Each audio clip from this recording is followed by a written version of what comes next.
चीजों से कहीं आगे चली जाएगी वो। बिल्कुल ठीक, इससे कहीं आगे चली जाएगी। अच्छा सर, इस्लामाबाद हाई कोर्ट ने 30 दिनों में फॉरेन फंडिंग का जो फैसला सुनाने का था वो मुअत्तल कर दिया है, और क्या इससे ये फैसला मजीद तखीर का शिकार हो जाएगा? क्या देख रहे हैं अभी आप?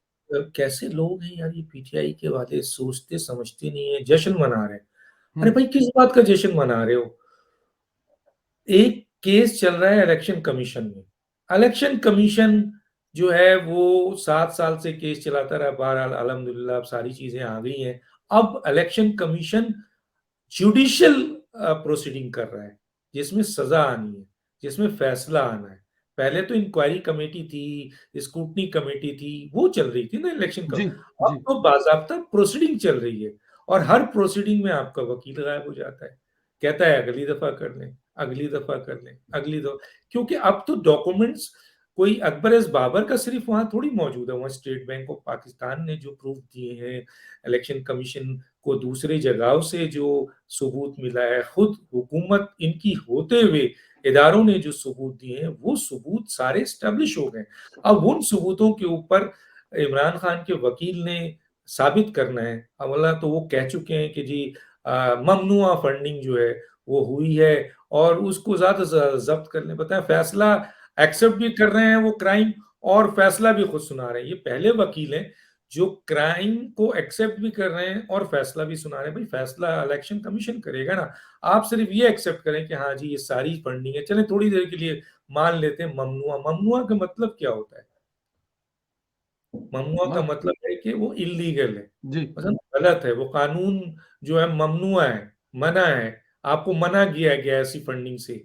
तो वो फर्ज कीजिए एक भारतीय से आप फंड ले रहे हैं, तो वो ममनुआ होगी या नहीं होगी?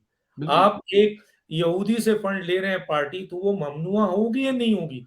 ममनुआ को उर्दू में डिस्क्राइब करें ना, कि वो चीज आप ले रहे हैं जो आपको मना किया गया है। तो मना किस तरह किया जाता है? कानून के जरिए, लॉ के जरिए, ऑर्डिनेंस के जरिए, एक्ट के जरिए, मतलब इन चीजों के जरिए। तो आपको मना किया गया इलेक्शन एक्ट 2017 में और पार्टी रूल्स 2002 में, आइन और कानून में, कि आप ये काम नहीं कर सकते, तो ये ममनुआ, आप इसे ममनुआ कह दें। या अब बाहर से जो फंडिंग, फर्ज कीजिए इनसाइड भी कोई फंडिंग अगर हुई है और वो आपको गलत हुई है, तो वो भी ममनुआ है। बिल्कुल और ठीक। जो बाहर से हुई है वो भी अगर गलत हुई है तो ममनुआ है। ममनुआ को नीचे लाइए, वो है एक आपके फॉरेन फंडिंग और एक है आपके इनसाइड फंडिंग। तो फॉरेन फंडिंग को आप कैसे निकाल सकते हैं? तो एक तो ये बात है जो मैं समझाना चाहता था उनके लोगों को। दूसरा, ये जश्न किस बात का मना रहे हैं भाई? इलेक्शन कमीशन 5 से 6 प्रोसीडिंग कर चुका है, और वो ये कह चुका है बाजाब्ता तौर पर इस्लामाबाद हाई कोर्ट के फैसले से पहले कि जनाब हम अप्रैल में जो है वो आपको टाइम दे रहे हैं, आप कंक्लूड करें और उसके बाद हम अपने फैसले को महफूज करेंगे और फिर सुना देंगे। तो इलेक्शन कमीशन तो पहले ही कह चुका है कि ये फैसला अप्रैल के आखिर तक महफूज हो जाएगा, और मुझे पता चला है 27, 28, 29 उनको दिया जा रहा है। इधर से तो सब कुछ हो चुका है, अब सिर्फ उनके वकील ने दलाइल देना है, जो वो भाग रहे हैं वो दे दें। वो कब तक नहीं दें, और नहीं देंगे तो फिर इलेक्शन कमीशन ये इख्तियार रखता है कि वो फैसला सुना दे। एक चीज, ये जो गए इस्लामाबाद हाई कोर्ट, ये खुद गए ना, अकबर एस बाबर गए, इलेक्शन कमीशन गए। वहां जाके इन्होंने रोना रोया कि जनाब 1 महीने का फैसला दे दिया अदालत ने, 1 महीने का फैसला। तो अदालत ने कहा चले भाई, 1 महीने का जो सिंगल बेंच ने फैसला दिया था, डबल बेंच ने कहा कि चले जनाब हम इस चीज को हटा देते हैं, मुअत्तल कर देते हैं। अब इलेक्शन कमीशन चाहे तो 1 दिन में फैसला करे, 15 दिन में करे, 30 दिन में करे, 35 दिन में करे। तो इसमें खुशी की क्या बात है?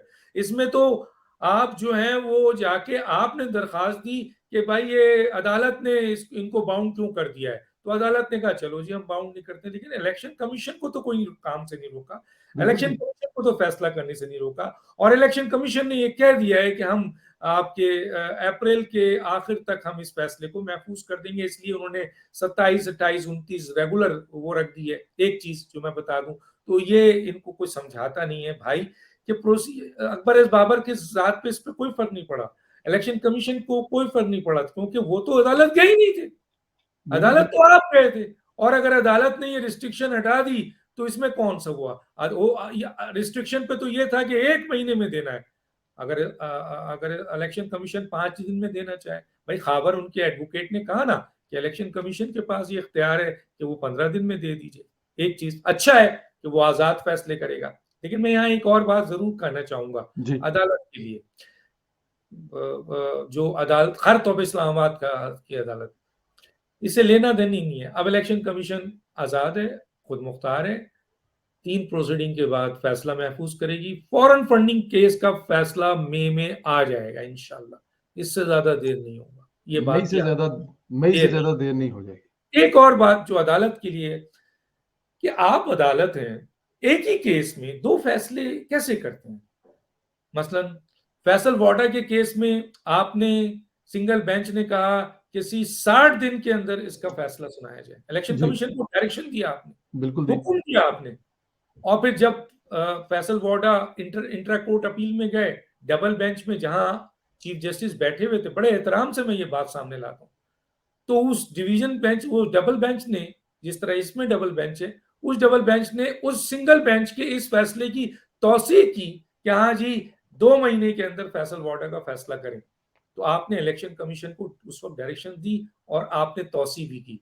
तो आज जब सिंगल बेंच ये कह रहा है कि 1 महीने में करें, तो डबल बेंच ये कहता है कि नहीं जी इलेक्शन कमीशन आजाद है, हम उनको डायरेक्शन देने वाले नहीं होते। तो फिर फैसल वाडा में क्यों दिया था? ये मैं सिर्फ कानून के तालिब इल्म की हैसियत से अदालत आलिया को और अपने मुअज़्ज़िज़ जजों को और उन कानूनी माहिरीन के सामने ये बात रखता हूँ कि ये चीज़ भी तो सामने देखी जाती है ना, तो कानून में फिर कमजोरी नजर आती है। बहरहाल इससे फॉरेन फंडिंग केस में कोई फर्क पड़ने वाला नहीं है। और ये जो बेचारे खुश हो रहे हैं कि जी बहुत बड़ी जीत हो गई, और ये मीडिया भी पता नहीं कैसे